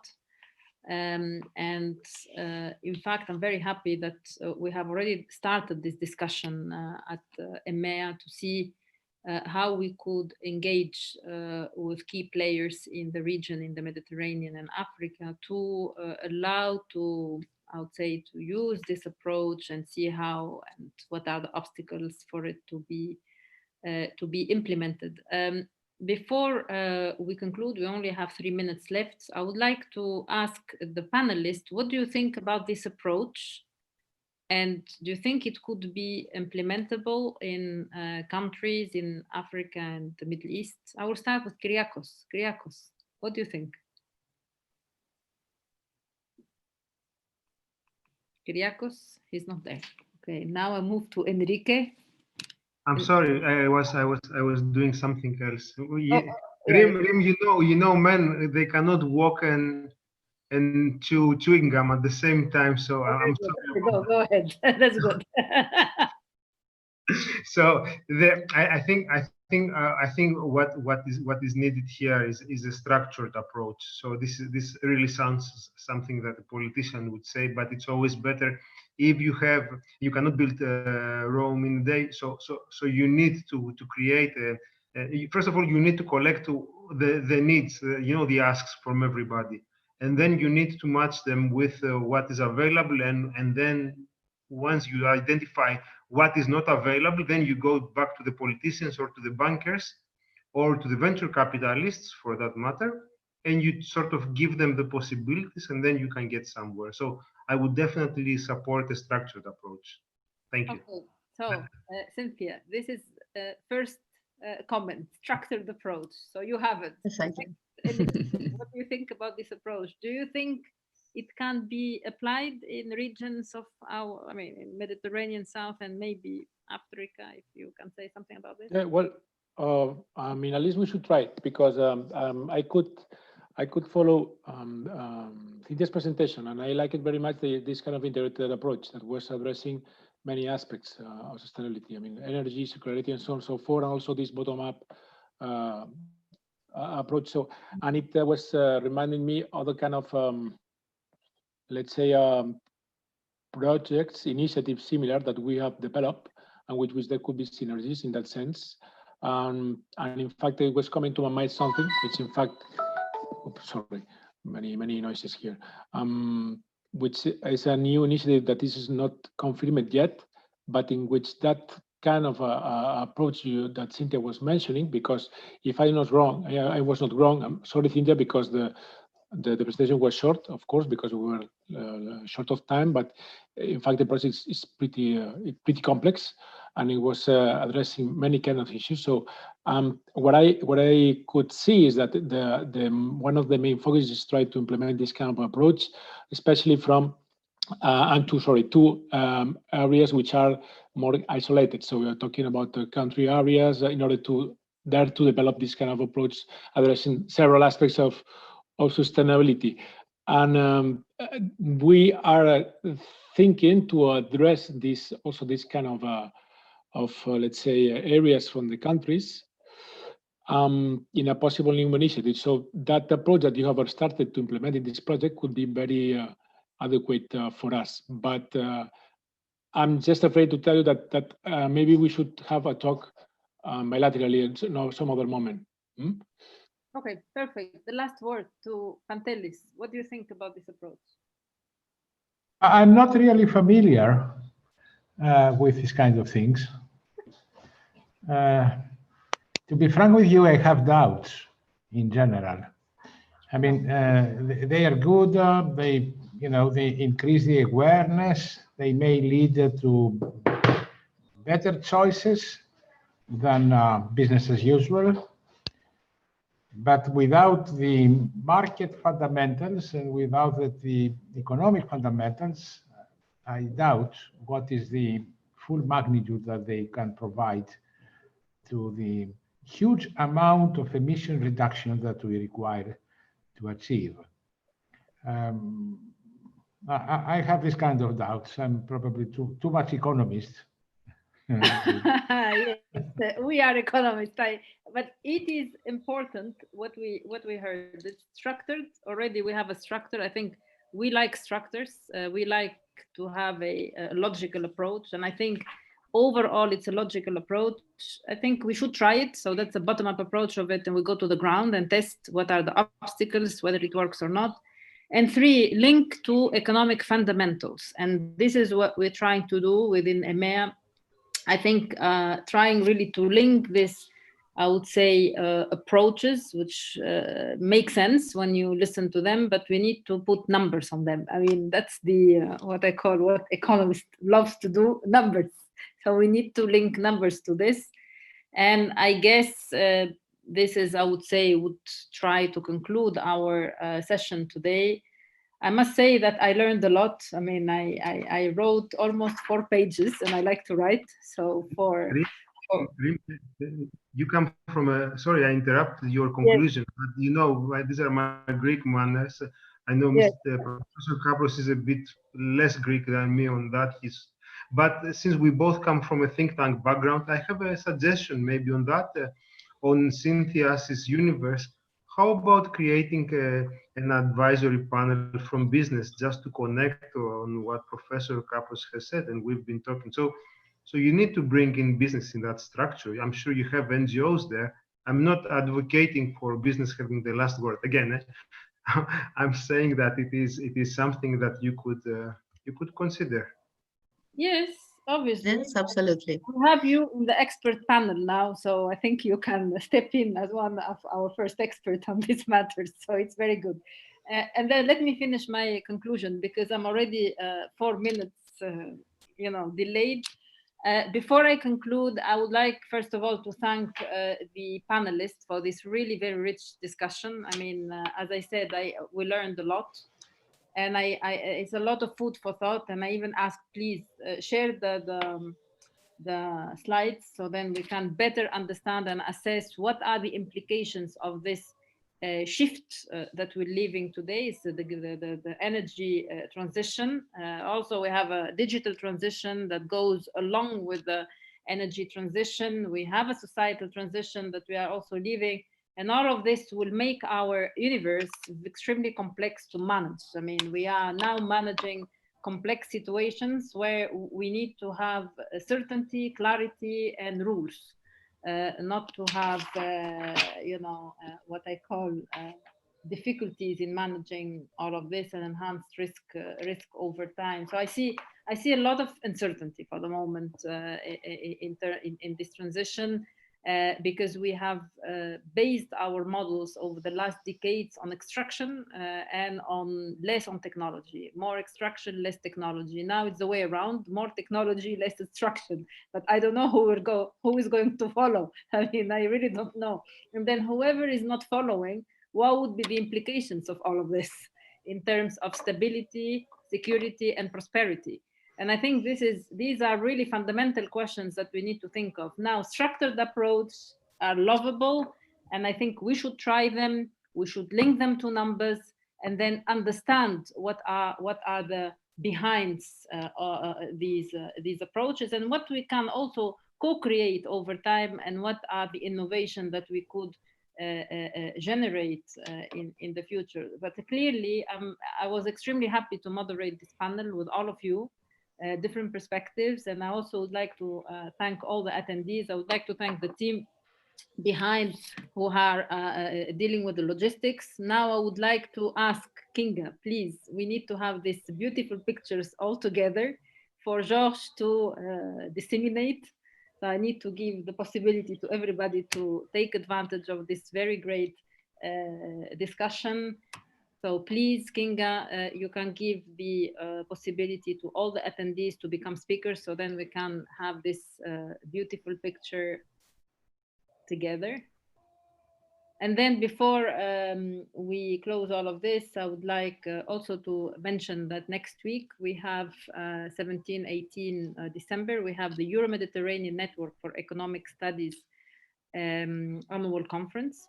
And we will tackle what are the pillars for resilience for a socio-economic development model post-COVID-19. I didn't want to venture into the energy transition, but this energy transition, we need to have a complete different and complete event on it to really discuss what has been done. And again, I'm extremely happy to have you all here today. And then now we're going to have this picture. And I must say, Cynthia, your framework will be, in fact, hopefully applied to these regions, together with all the colleagues that we have today. Now we have Kyriakos. You are the first member in this advisory panel with business, so it's very good. People will think that it's staged, this thing, but it's not. If it was staged, you'd probably asking for a larger company, not a startup, to be on that. No, I like small. There's no funding, Marim, for the. No, small is beautiful. Always remember this. That's true. We are ambitious, but we are not there yet. But we will definitely find the time to honor that invitation. Thank you. Okay, thank you very much. And then we will continue working on this. And then I'm happy to have, and now, of course, happy holidays for whoever is going to take with